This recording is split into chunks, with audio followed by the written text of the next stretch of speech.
Que coisa boa! Nós estamos no meio de uma campanha de oração. Temos aprendido com Jesus, através da oração do Pai Nosso, por que orar. Depois vamos aprender como orar e assim vai. Mas hoje nós vamos fazer uma pausa, né?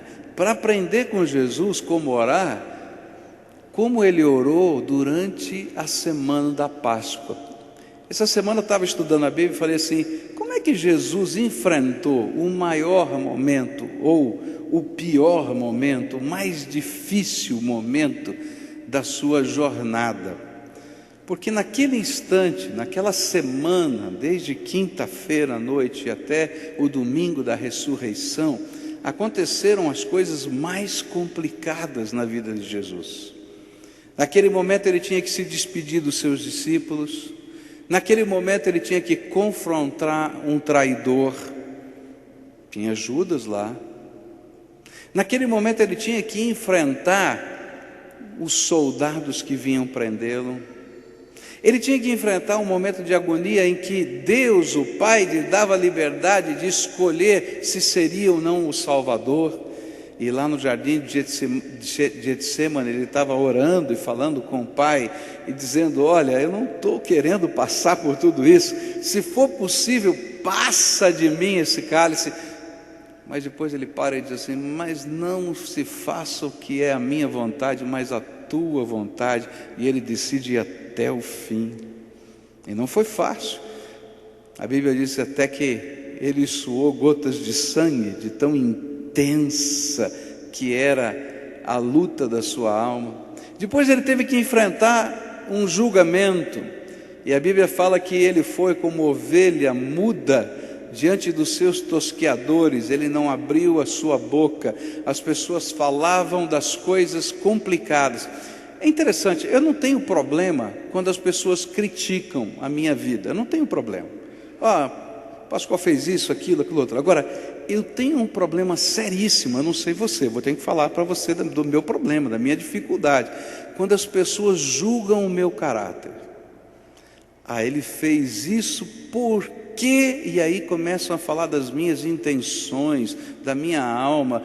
Quem é que pode julgar o meu caráter lá dentro da minha alma? Mas daquele julgamento não estavam julgando os atos de Jesus, mas tentando julgar o caráter dele, a alma de Jesus. Ele teve que enfrentar o caminho da cruz. É tremendo aquilo. Em alguns momentos ele vê a piedade fria das mulheres de Jerusalém que choram porque ele estava sendo machucado.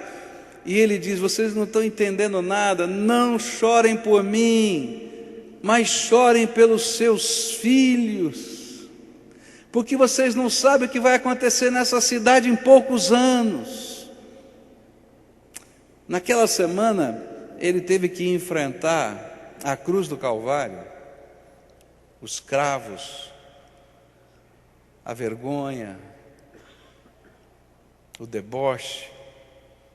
Naquela semana, quando ele morreu, antes de morrer, a Bíblia diz que ele teve que enfrentar o pecado de toda a humanidade, porque o apóstolo Paulo diz que ele se fez pecado por nós. O Santo de Deus se tornou pecado. Ele teve que enfrentar a separação entre ele e o Pai, porque ele se fez pecado por nós. Ele teve que descer ao Hades, o lugar que nós chamamos de inferno. Mas ele teve que ressuscitar dentre os mortos, consolar os seus discípulos, arrebanhar os que estavam se perdendo. Ele teve que fazer tantas coisas nesse processo. E a minha pergunta essa semana foi: diante de toda essa realidade, como Jesus reagiu em termos de oração? Quais foram as orações que Jesus fez neste período? Tá? Queridos, tenham paz, deixa ele quietinho aqui, ele está bem, não está atrapalhando ninguém. E nós temos muita alegria, não sei quem é a mamãe, mas nós temos muita alegria de receber todas as pessoas na casa de Deus, e nós queremos ser uma igreja inclusiva. Então, por favor, tenham paz, deixa à vontade, nós temos alegria em receber todos na casa de Deus. Amém? Amém. Então, mamãe e papai que está aqui, fiquem felizes, nós estamos na casa do Senhor, e o Senhor Jesus ama cada pessoa que está aqui. Queridos, olha só, primeira oração que Jesus fez durante a semana da Páscoa, ela vai se encontrar em Lucas capítulo 22, versículos 15 a 20. Lucas capítulo 22, versículos 15 a 20, diz assim: como tenho desejado comer este jantar da Páscoa com vocês, antes do meu sofrimento, pois eu digo a vocês que nunca comerei este jantar até que eu coma o verdadeiro jantar que haverá no reino de Deus. E então Jesus pegou o cálice de vinho, deu graças a Deus e disse: peguem isto e repartam entre vocês, pois eu afirmo a vocês que nunca mais beberei deste vinho até que chegue o reino de Deus. Depois pegou o pão e deu graças a Deus, e em seguida partiu o pão e o deu aos apóstolos, dizendo: isto é o meu corpo que é entregue em favor de vocês, façam isto em memória de mim. E depois do jantar, do mesmo modo, deu a eles o cálice de vinho, dizendo: este cálice é a nova aliança feita por Deus com o seu povo, aliança que é garantida pelo meu sangue derramado em favor de vocês. A primeira oração que Jesus fez foi uma oração de ação de graças. Agora, não foi dar graças por coisas tremendamente boas do ponto de vista pessoal. Jesus estava agradecendo a Deus pelo sacrifício que ele faria de dar o seu corpo e de verter o seu sangue, para que a barreira que impedia que nós homens tivéssemos comunhão com o Deus Todo-Poderoso pudesse cair por terra. Ele vai orar depois, lutando com a dor da sua alma, mas nesta primeira oração ele coloca em foco o propósito de Deus, e ele dá graças a Deus, porque Deus tinha um propósito abençoador, não só para ele, mas para toda a humanidade. Ele estava agradecendo a Deus porque ele podia cumprir a missão de Deus para a sua vida, e ele podia compreender a amplitude da bênção que essa missão significava, porque essa missão criava um vínculo de amor e graça com os seus discípulos de todos os tempos.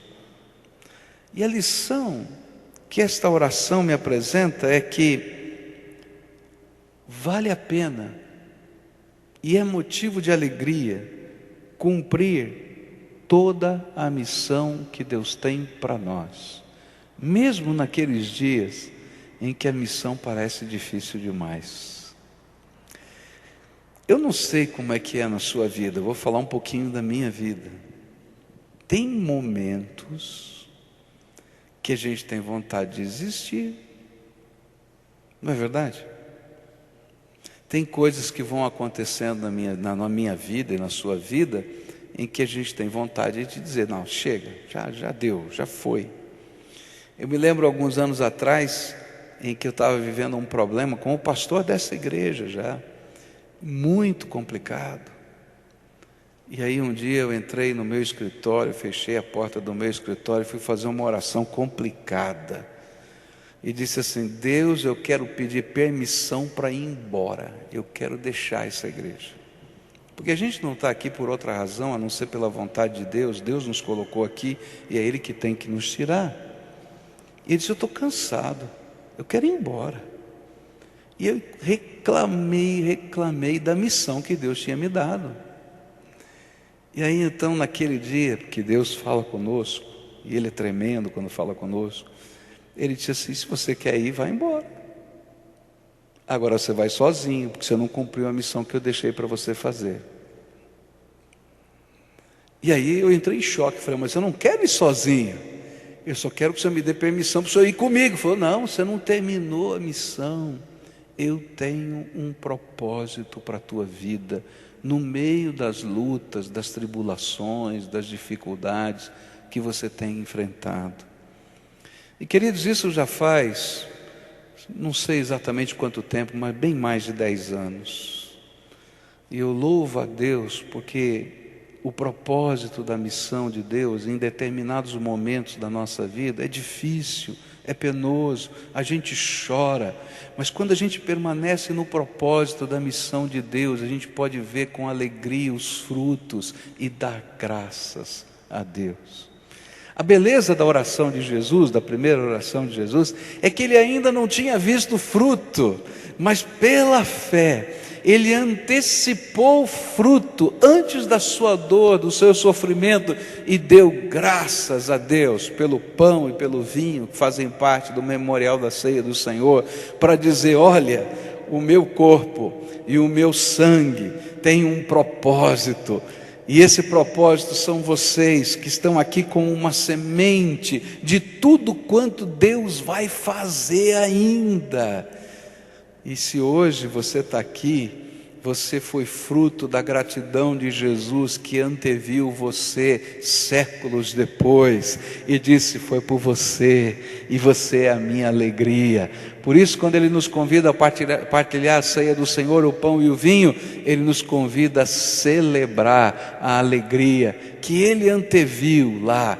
Então a oração de Jesus na Páscoa nos ensina a antever pela fé que toda a missão de Deus tem propósito, e ainda que eu não entenda agora, um dia eu vou me alegrar no propósito de Deus. Segunda lição, a gente vai encontrar, ou segunda oração, a gente vai encontrar ainda em Lucas 22, versículos 31 a 34. A Bíblia diz assim: Jesus continuou: Simão, Simão, escute bem, Satanás já conseguiu licença para pôr vocês à prova, e ele vai peneirar vocês como o lavrador peneira o trigo a fim de separá-lo da palha. Mas eu tenho orado por você, Simão, para que não lhe falte fé, e quando você voltar para mim, anime os seus irmãos. E então Pedro disse a Jesus: estou pronto para ser preso e morrer com o Senhor. E então Jesus afirmou: eu digo a você, Pedro, que hoje, antes que o galo cante, você dirá 3 vezes que não me conhece. A segunda oração fala da intercessão. É interessante que no meio dessa semana, com tanta coisa acontecendo na vida de Jesus, ele achou tempo para orar pelos seus queridos. E ele não se contentou só em orar por Pedro, mas ele teve que conversar com Pedro e falar para Pedro que ele era alvo da oração dele. Queridos, orar pelas pessoas é alguma coisa tremenda. Nós estamos numa campanha de oração e talvez você esteja aqui hoje como alvo da oração de alguém. Você foi escolhida por Deus, que Deus colocou no coração de alguém o desejo de orar por você, e você está sendo parte dessa campanha de oração. Mas alguém foi lá e fez exatamente o que Jesus fez com Pedro, foi lá e falou para você: sabe, Deus colocou no meu coração o desejo de orar por você. Bom, diferentemente de Jesus, nós não recebemos nenhuma revelação de Deus, a maioria de nós não recebemos nenhuma revelação de Deus sobre o que vai acontecer, o que está acontecendo na sua vida. Mas é importante a gente entender que a oração e essa conexão com essa pessoa são partes fundamentais do processo de Deus tratar a nossa alma. Sabe por quê? Eu vejo que no mundo espiritual alguma coisa estava acontecendo, porque Jesus estava orando por Pedro. E se Pedro voltou e se arrependeu, e depois lá no lago da Galileia, ele teve aquele encontro com Jesus restaurador, onde ele confessa a Jesus 3 vezes, dizendo que ele amava Jesus, as mesmas 3 vezes que ele negou Jesus, para que ele pudesse ouvir a voz de Jesus outra vez: apacenta os meus cordeirinhos, e ele pudesse se sentir livre outra vez, para poder ser o pastor de ovelhas que Jesus queria que ele fosse. Teve algo tremendo no céu acontecendo por causa da oração de Jesus? Porque os anjos do Senhor estavam trabalhando, porque quando nós estamos orando, os anjos do Senhor estão trabalhando, mas teve algo tremendo no coração de Pedro, porque a Bíblia diz que na hora em que ele ouviu o galo cantar, Pedro olhou pela janela e o olhar dele se encontrou com o olhar de Jesus, e Jesus se desligou do julgamento para dizer para Pedro: Pedro, apacenta os meus cordeirinhos. Essa conexão do céu e da terra se fazem presentes quando nós estamos orando. Jesus sabia que Pedro seria tentado por Satanás e que cairia na tentação de negar a Jesus. E nem por isso ele desistiu do seu discípulo, e antes decidiu orar pedindo a favor dele a capacidade de se arrepender e voltar e cumprir a sua missão. E a lição desta oração é que vale a pena interceder pelas pessoas, mesmo por aquelas que nós sabemos que caem, que falham conosco. Porque quem é que Pedro negou? Não foi Jesus? Com quem ele estava falhando? Com Jesus.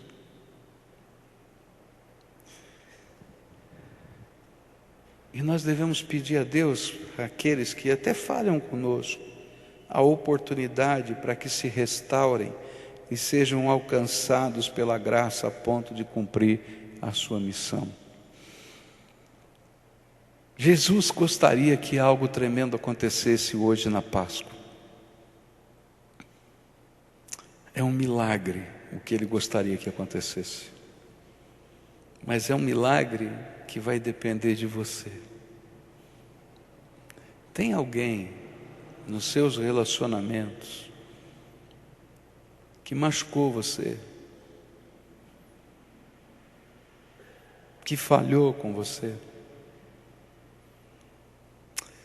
Então, você precisa aprender a orar como Jesus, pedindo que Deus abençoe aquela vida e faça com que haja restauração naquele coração. E você quer ver um milagre acontecer? É se você pegar o telefone para falar com essa pessoa e dizer: olha, eu tenho orado por você e tenho o desejo de que haja restauração entre as nossas vidas. Não é fácil fazer isso. Eu já fiz isso algumas vezes. Todas as vezes foi muito complicado no meu coração. Algumas vezes eu lutei com Deus para não fazer. Porque mexe com a nossa vida. Mas quando a gente começa a orar por essas pessoas e a interceder por elas, o Senhor vai trabalhando o coração deles, mas vai trabalhando o nosso coração. Até que chega um momento em que a gente tem a coragem de ser instrumento de reconciliação. É interessante que a Bíblia fala em 2 Coríntios 5, que nós fomos convocados por Deus para sermos ministros dele. E sabe qual é o título que Deus dá para o nosso ministério? Lá em 2 Coríntios 5, ministros da reconciliação. Uau! Eu às vezes entro em pânico quando Deus tem que trabalhar isso na minha vida. Sabe por quê? Porque reconciliação é uma coisa que a gente acha que a gente já aprendeu, até o próximo momento. Aí quando vem o próximo momento, a gente vai descobrir que tem que aprender a lição tudo de novo, que a gente resolveu o problema do passado, mas o de hoje está lá latente dentro da nossa alma. Então eu quero desafiar você a aprender a orar com Jesus. Começa intercedendo por aqueles que falham com você. E deixe Jesus tratar o seu coração e o coração da outra pessoa, até que você tenha coragem de ouvir o clamor de Deus para ser aquilo que Jesus foi nesse encontro. E naquele encontro lá na Galileia, ministro da reconciliação do homem com Deus e do homem com o homem. Terceira oração.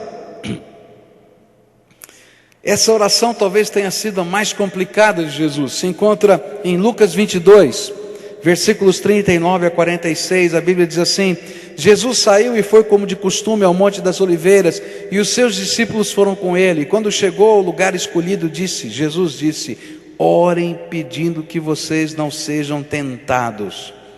E então se afastou a uma distância de mais ou menos 30 metros, ajoelhou-se e começou a orar, dizendo: Pai, se queres, afasta de mim esse cálice de sofrimento, porém que não seja feito o que eu quero, mas o que tu queres.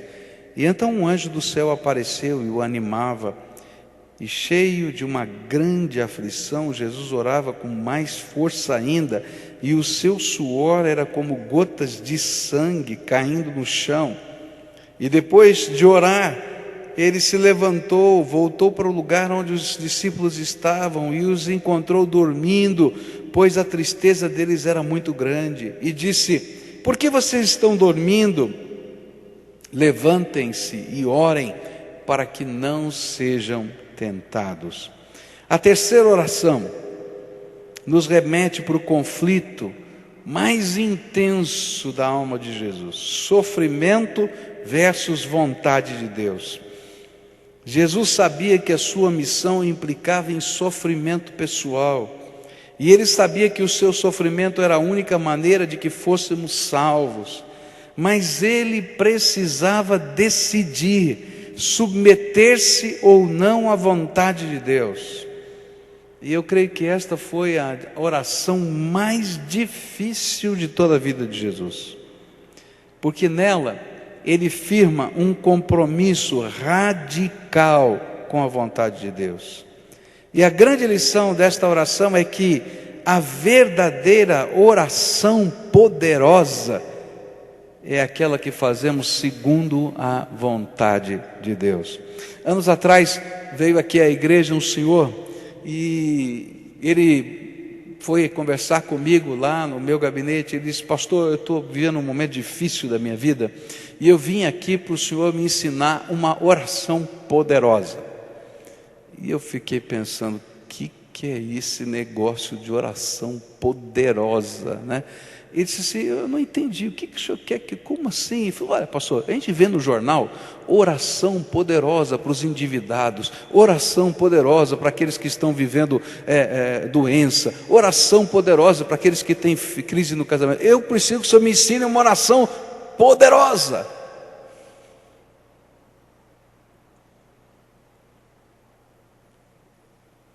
Você conhece alguma oração poderosa? Bom, eu posso dizer para você: a única oração poderosa que eu conheço é aquela que é feita diretamente do nosso coração ao coração do Pai, em nome de Jesus. Porque poderoso é aquele que ouve o nosso clamor. Não tem uma palavra mágica que faça da oração poderosa. Mas há uma coisa tremenda na Bíblia. A Bíblia vai nos ensinar que quando oramos e não somos atendidos, isso o apóstolo João nos ensina, é porque pedimos mal.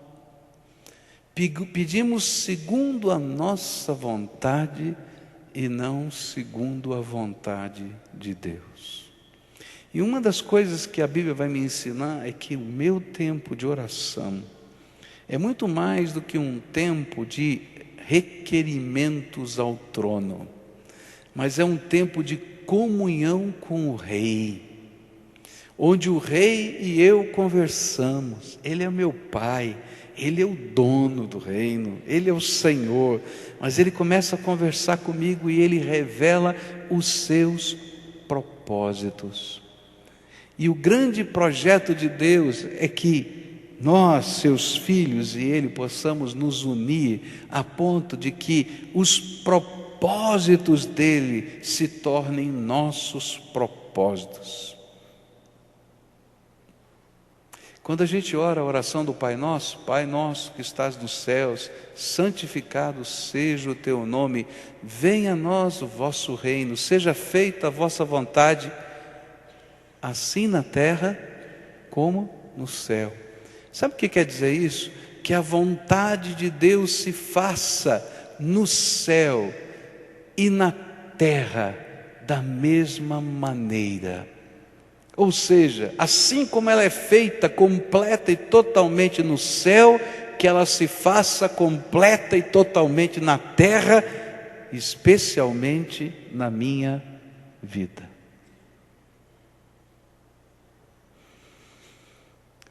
Jesus fez a oração mais poderosa de todas as suas vidas.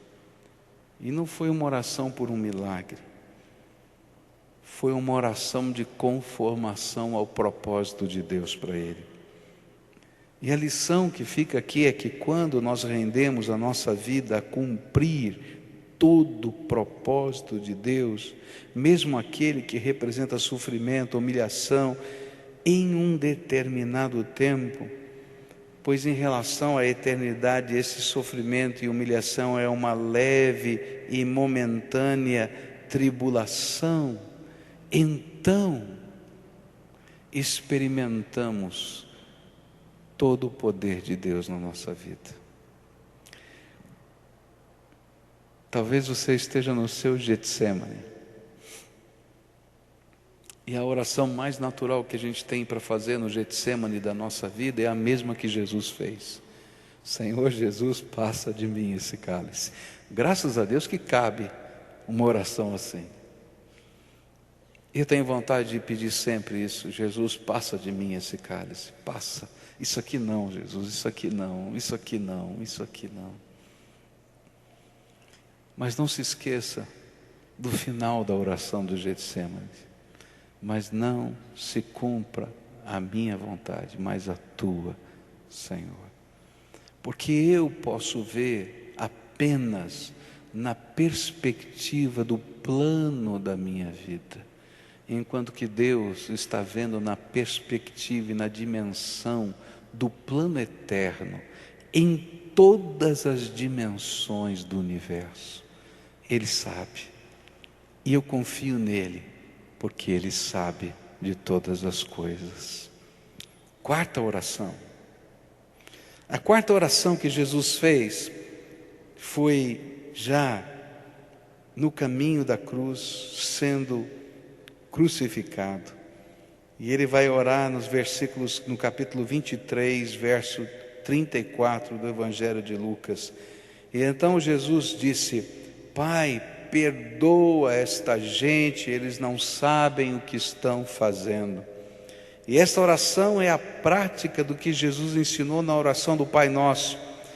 Pai, perdoa os nossos pecados, assim como nós perdoamos aos nossos devedores. Uau! Se a gente pudesse cortar esse pedacinho da oração de Jesus, né? Fala a verdade. Não, vamos conversar sério. Não é verdade? Porque colocar nesses termos é uma complicação imensa. Perdoa o meu pecado do mesmo jeito que eu sou capaz de perdoar quem falha comigo. Ô Senhor, não faz isso não, eu não quero orar essa oração. Eu quero que o Senhor perdoe o meu pecado na intensidade da sua graça. Não é verdade que eu quero isso? Aí Deus fala assim: filho, a intensidade da minha graça pode ser limitada pela intensidade da sua graça. Uau! Eu digo: Senhor, vamos riscar esse pedaço da oração, eu quero pular. É sincero o que eu estou falando, é verdade, porque é sério demais. Jesus estava sendo crucificado e Ele deu um exemplo prático: Pai, perdoa-os, porque não sabem o que fazem. Ele não falou que eles não estavam sendo maus. Ele não falou que não doía. É que eles não tinham a amplitude do conhecimento de quem Ele era e de qual era o seu propósito.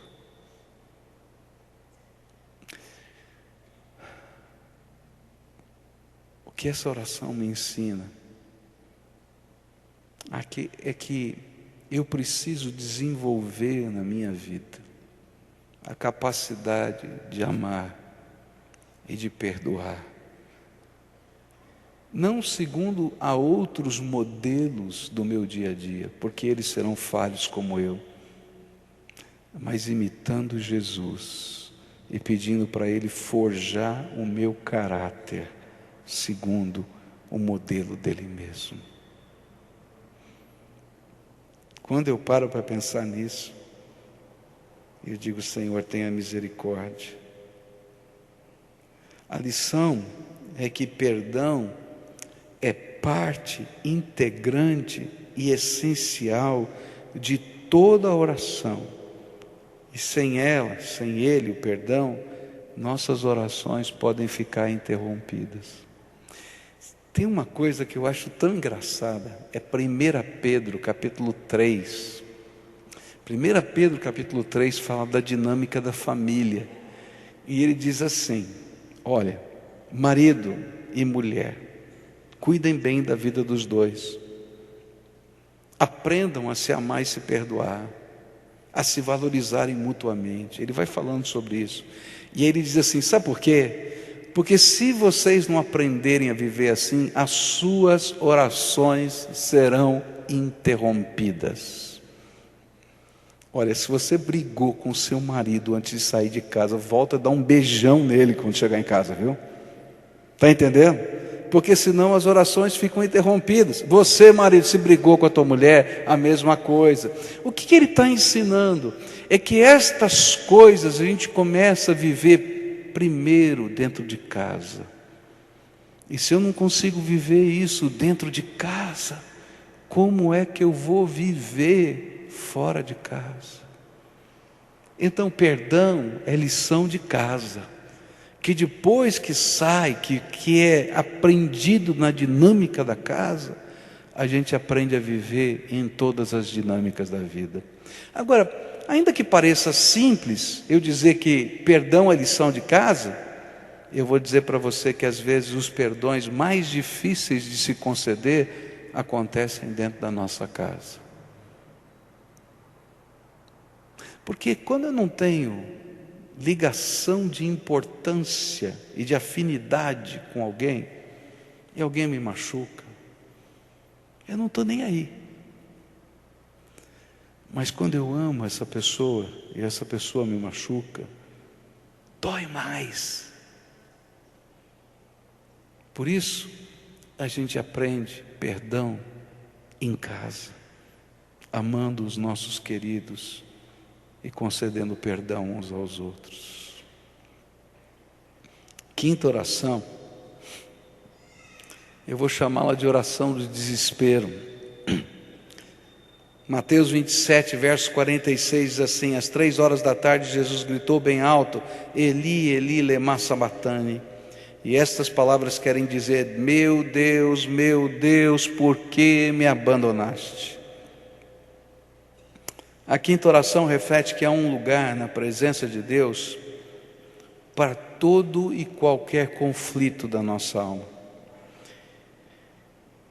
E apesar de saber de todas as razões e do plano de Deus, naquele instante o nosso Salvador experimentava a angústia da sua dor e, pior, da separação com Deus. Há coisas que a gente não consegue entender claramente, mas eu queria que você entendesse o que está acontecendo agora.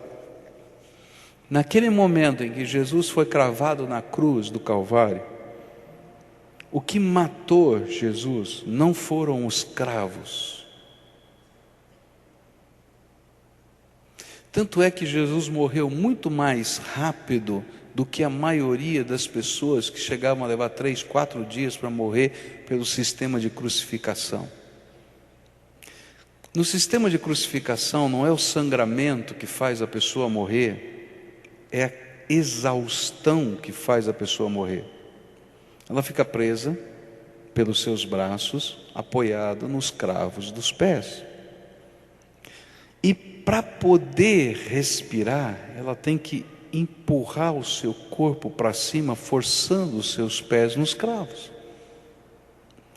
Ela enche o pulmão de ar e depois vai esvaziando, e aí vai curvando o seu joelho e esticando os seus braços. Chega uma hora que esse movimento se torna um movimento tremendamente exaustivo e a pessoa para de respirar por não ter força muscular de se levantar. Isso era o sistema. Mas em poucas horas Jesus morreu. Como é que isso aconteceu? Existem teorias das mais diversas, mas há uma teoria que fala que o coração de Jesus explodiu. Eu gosto dessa teoria. Sabe por quê? Porque entra na dinâmica dessa teoria um outro contexto. O contexto daquilo que espiritualmente estava acontecendo. A Bíblia diz que naquele instante em que Jesus estava pregado na cruz, todo pecado da humanidade foi lançado sobre ele. E a maior de todas as barreiras espirituais, porque pecado é barreira espiritual, entre ele e Deus se levantou. E ele ficou por trás dessa barreira. E nessa hora, é a hora em que todo o pecado está sendo lançado sobre ele. O meu pecado, inclusive o seu, que não existíamos, mas que existiríamos, foi lançado sobre ele. E naquela hora, ele e Deus se desconectaram. Como é que dá para fazer isso? Até hoje eu não entendo. É uma coisa maluca. Mas aconteceu. Porque a Bíblia diz que ele se fez pecado por nós. E naquela hora ele grita: Deus meu, por que me desamparaste? Porque o completo desamparo veio sobre ele. A completa separação. E depois ele vai, quando morre, descer ao Hades. Gente, você não consegue entender isso. A grandeza disso. E nessa oração, eu vou aprender uma coisa tremenda. A grande lição é que, por causa daquilo que Jesus fez, já não existe mais nenhuma separação entre você e Deus, se você recebe Jesus como Senhor.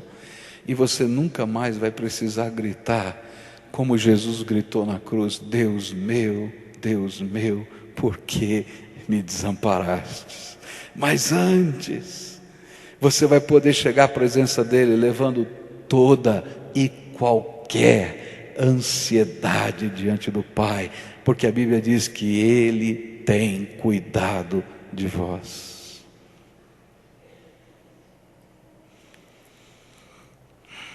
Jesus fez mais algumas orações. Meu tempo está acabando aqui e eu vou encerrar citando para você essas orações apenas. Ele vai fazer uma sexta oração em que ele entrega o seu espírito. Lucas 23, 44 a 46. Aí Jesus gritou bem alto: Pai, nas tuas mãos entrego o meu espírito. E a grande lição dessa oração é que um dia, você também vai poder entregar o seu espírito a Deus, a mesma semelhança de Jesus. E a coisa tremenda que a Bíblia fala é que nesse dia, se você é servo do Senhor Jesus, segundo aquilo que está no livro de Atos dos Apóstolos, no capítulo 7 do livro de Atos dos Apóstolos, a hora que você entregar o seu espírito a Deus, Jesus que estava sentado no trono vai se colocar de pé para receber o seu filho nas mansões celestiais que ele mesmo preparou para nós.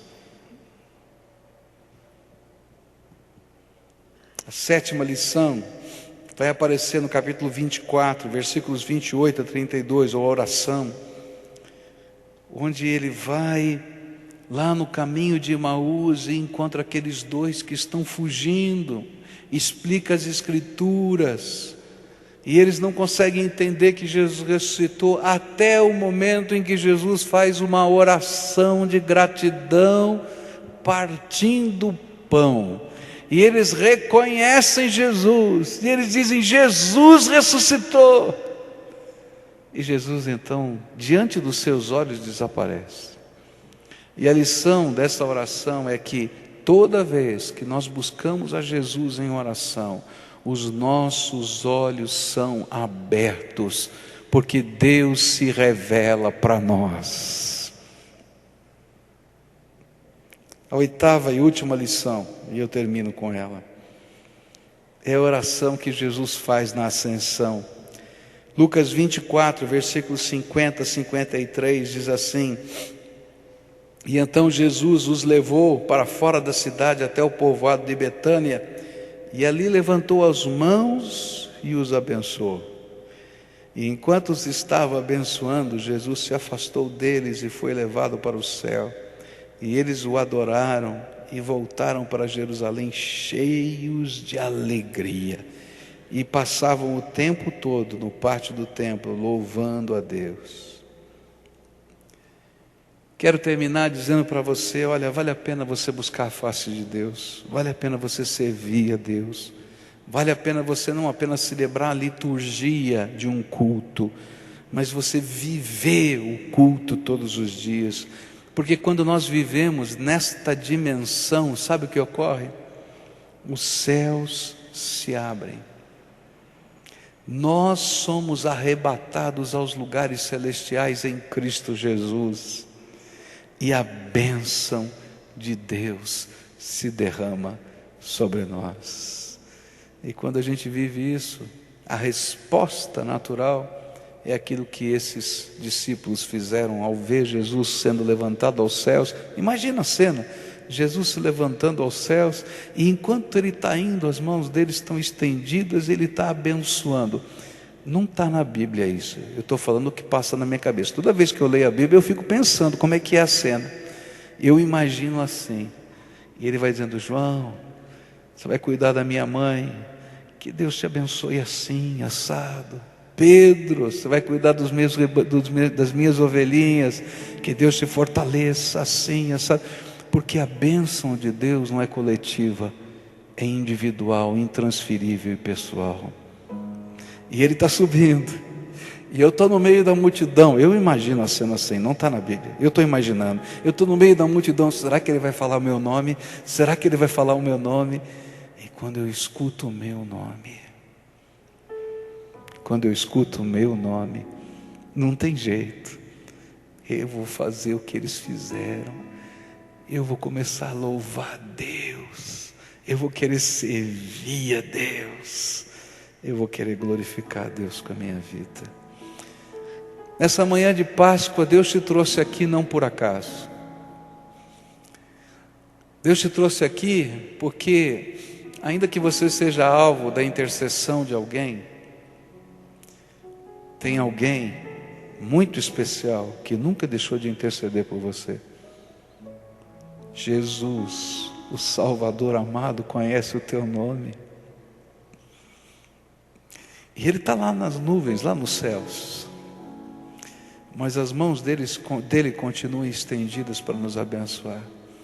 E no meio dessa multidão, a bênção não é coletiva.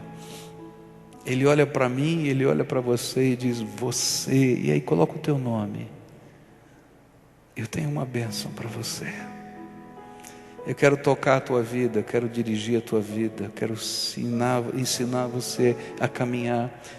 E quando ele tem uma bênção, ele tem coisas muito específicas que eu, como homem, não saberia dizer. Talvez eu fale coisas genéricas, mas Jesus não. Ele fala de coisas que estão dentro da tua alma. Sabe aquela ferida, meu filho, que está aí na tua alma? Eu quero tratar a tua ferida hoje. Sabe aquela situação de quando você, eu não sei, não tenho a mínima ideia, eu quero curar você hoje. Levanta, vem, anda comigo. E a resposta que ele espera é uma entrega da nossa vida, à semelhança daquilo que os discípulos fizeram, de dizer: Jesus, eu quero aprender a viver essa vida debaixo da tua bênção e seguindo os teus passos. Eu não sei como é que funciona isso, mas eu quero aprender lendo a palavra. Eu quero aprender na comunhão com os meus irmãos. Eu quero aprender. Porque aquilo que eu estou vivendo aqui, ouvindo o Senhor falar da minha vida, eu quero viver por toda a vida e por toda a eternidade. E essa é a história da salvação em Cristo Jesus. Por isso, nessa manhã, eu queria orar uma oração de bênção, mas que está condicionada à resposta do teu coração. Hoje, de alguma maneira, o Espírito Santo está falando com você. Eu não sei como, eu não tenho ideia, porque eu sou humano. Eu falo as coisas genéricas, gente. Eu não tenho a percepção do individual, mas aquele que aplica a mensagem no teu coração, o Espírito do Deus vivo, ele conhece você. E ele está aplicando individualmente, pessoalmente, intransferivelmente, só para você. E talvez hoje seja o dia em que você precise firmar um pacto com Jesus. Os dois no caminho de Emaús estavam seguindo o seu caminho, mas quando os seus olhos foram abertos, eles correram para Jerusalém para encontrar com os outros discípulos e adorar a Deus e dizer: nós vimos o Messias ressuscitado. Eles não podiam ficar em Emaús. A Bíblia diz que era de noite, que não era horário de viajar, mas eles não podiam ficar lá nem aquela noite. Eles voltaram correndo. E talvez tenhamos pessoas aqui hoje que um dia já ouviram a palavra de Deus, já receberam Jesus como Senhor e Salvador, e estão nos caminhos de Emaús da vida.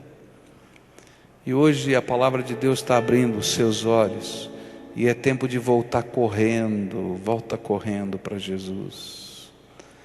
Ou você, como um daqueles discípulos que ouviu a bênção com o seu nome, talvez tenha que dizer: eu quero fazer um pacto com Jesus por toda a minha vida.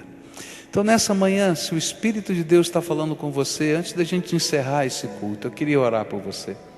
Se você entende que hoje é dia de firmar um pacto com Jesus, hoje é dia de restaurar algo que um dia foi quebrado com Jesus, hoje é dia talvez de celebrar algo novo que Ele mesmo revelou e que você aprende e diz: eu não quero nunca mais perder essa bênção. Eu queria convidar você para vir aqui na frente para a gente orar juntos. E eu sempre digo isso. Por que eu convido para vir aqui na frente? Porque uma das coisas básicas da fé é que quando a gente faz um pacto com Jesus, a gente abre mão do controle da nossa vida e entrega para Jesus. Jesus é o Senhor da minha vida. Ele vai me ensinar a viver do jeito dele. Bom, quando eu convido você aqui para frente, o que está em jogo é até onde você quer entregar a tua vida a Jesus. Porque a primeira grande tentação é dizer: não, eu vou fazer, mas eu vou fazer do meu jeito, eu vou ficar aqui no meu cantinho. Esse lugar não é mais santo, nem mais poderoso, nem eu tenho mais poder, nem nada disso. Mas quando você sai do seu lugar, você está dizendo: não sou eu mais quem mando, eu estou ouvindo a voz de Jesus, eu quero obedecer. Porque quando você sair daqui, você vai continuar obedecendo a Jesus. Então, se Jesus está falando com você, vem para cá agora, levanta do teu lugar, eu quero orar por você. Vai vindo agora, sai da galerinha em nome de Jesus, vem, pode vir em nome de Jesus. O Espírito de Deus está falando com você, vem, vamos celebrar uma Páscoa diferente, firmando compromissos com aquele que ressuscitou dentre os mortos, está vivo, e Ele quer firmar um pacto com você nessa manhã, pacto de bênção, de salvação, individual, intransferível, só com você. Ele quer ser o Senhor da tua vida, o Senhor da tua vida, o Senhor da tua vida. É isso que significa isso. Jesus, Senhor da minha vida. Jesus, Senhor da minha vida. Jesus, Senhor da minha vida. E nós vamos orar juntos. Amém? Aleluia. Queria convidar alguns irmãos que pudessem me ajudar. Eu queria que todo mundo aqui tivesse um companheiro de oração. Alguém que vai dar um abraço, você não vai falar nada agora, você só vai dar um abraço e vai dizer: olha, estou aqui, sou teu irmão, só vim te dar um abraço. Sabe por quê? Porque nessa dinâmica da vida cristã, às vezes a gente se sente tão sozinho, tão pequenininho, tão carente, e chega alguém para dar um abraço na gente. A gente estava aqui num culto uma vez, vieram 10 meninos de rua que subiram na galeria, ficaram lá em cima. Eu nunca mais vou me esquecer disso. A introdução da igreja chegou e disse: olha, tem 10 meninos de rua, subiram lá em cima na galeria, o que a gente faz? A Michel estava aqui do meu lado e falou: eles são meus convidados, a gente fez evangelismo e nós convidamos para virem. E ele saiu daqui e foi lá para dar um abraço nos meninos. E tinha um menino lá, que chegou nesse ambiente, olhou para esse lugar, a sua roupa, o seu cheiro. Que menino que mora na rua não tem o cheiro que você tem. Você é cheiroso. E ele olhava sem graça e dizia assim: Senhor, será que o Senhor está me vendo aqui em cima? Será que o Senhor está me vendo aqui em cima? Se o Senhor estiver me vendo aqui em cima, manda alguém vir aqui me dar um abraço. E quando o Michel chegou lá em cima e deu um abraço naquele menino, ele despencou a chorar, de soluçar. Isso assim, eu pensei que alguém viesse me dar um abraço, mas não que o pastor da igreja ia sair do púlpito, vinha aqui em cima e me dar um abraço. Jesus está vivo. Quem está sozinho aqui, que eu quero que alguém dê um abraço em você, dá um aceno, que agora misturou e eu não sei. Você tem uma senhora que está sozinha aqui. Eu queria que uma senhora, tem outra moça que está ali sozinha. Chega junto ali para ficar pertinho. Isso, aquele bem nesse cantinho, tem uma senhora aqui que está sozinha. Chega junto alguém. Aqui, no meio, nesse meio aqui tem gente sozinha. Tem vários aqui, não é? Quem é que pode me ajudar aqui, bem nesse meio aqui, tem 1, 2, 3, 4, 5, 6, 7, 8, 9, 10 pessoas, 11 pessoas. Eu preciso de 11 pessoas que possam me emprestar o seu abraço. Você pode me ajudar? Vem correndo, já, vai, em nome de Jesus, vem rápido. Gente, levanta, por favor, em nome de Jesus. Onde é que estão os ministros da reconciliação? Pede licença e vem. 2 já chegaram, eu preciso de 11. 3, aqui bem nesse meio aqui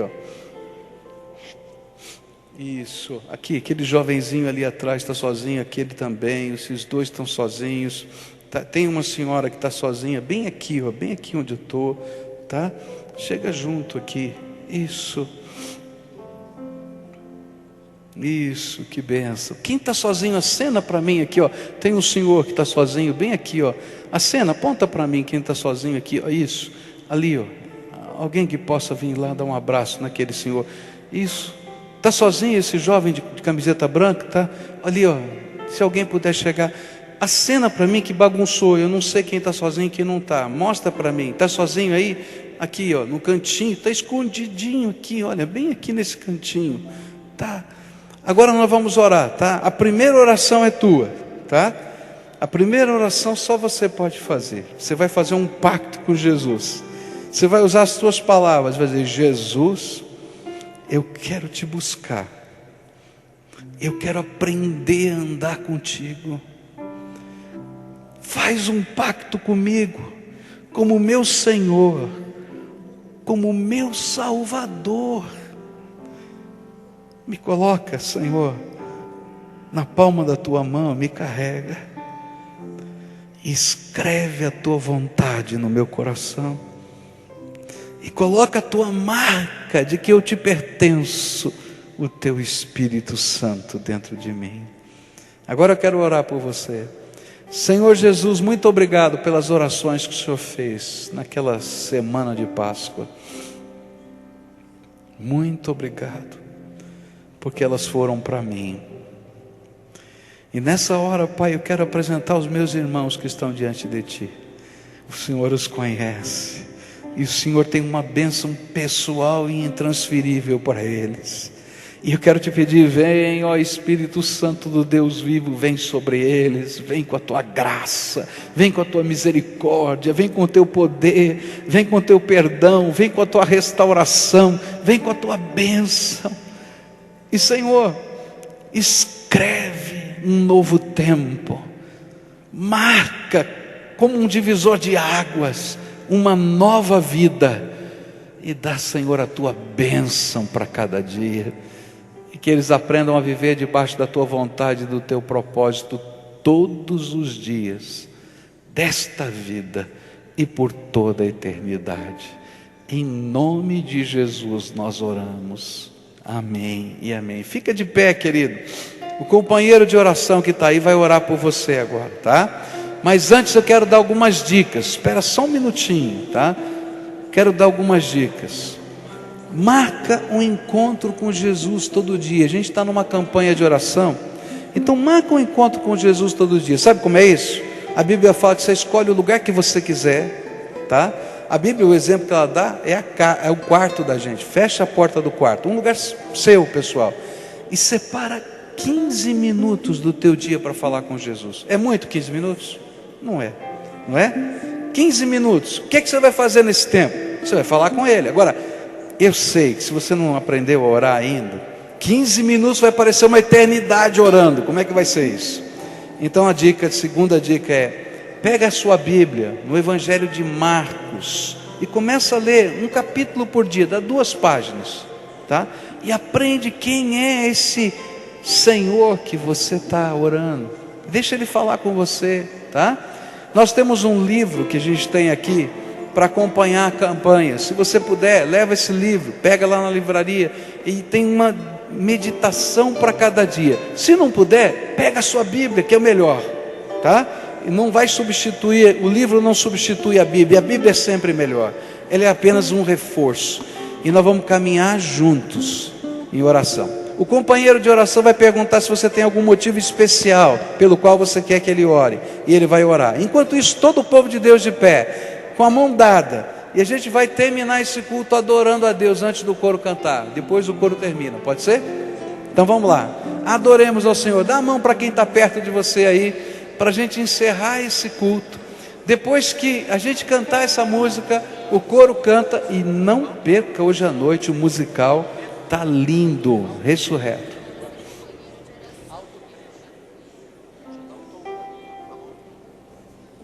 Pronto? Se você não sabe, eu já te digo logo qual vai ser. Essa?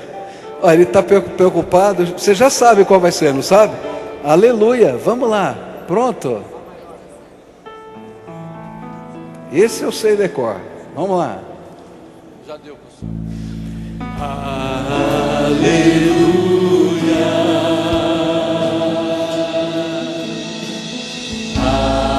aleluia,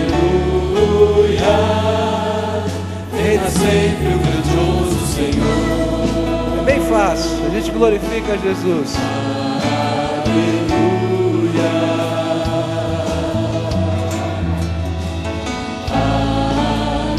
Jesus ressuscitou e é Rei. Senhor, tu és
Você pode se sentar, nós vamos ouvir o coro, tá? Essa última música vai encerrar o culto. Quero convidar você para o musical de Páscoa hoje à noite, lindíssimo, você não pode perder. E quero pedir para aqueles que costumam orar pelo seu pastor. Essa semana, amanhã cedo, estou viajando, estou indo para os Estados Unidos, vou pregar na região de Nova York, na cidade de Stanford, num congresso de pastores e líderes da igreja de fala portuguesa nos Estados Unidos. Tem 480 pessoas, lotaram um hotel, tá, não tem vaga mais. Aí abriram um segundo congresso, que vai acontecer igualzinho que vai acontecer em Stanford, em Orlando, na Flórida. Então eu vou falar essa semana em Stanford, na semana que vem em Orlando. Queria que vocês orassem, tá? Por mim, orassem pela Cleusa. A mamãe dela está ainda se recuperando da cirurgia, ela está com o coração bem apertado de fazer essa viagem, deixar a mamãe dela ainda se recuperando da cirurgia. Então orem por nós, por favor, tá bom? Adoremos ao Senhor.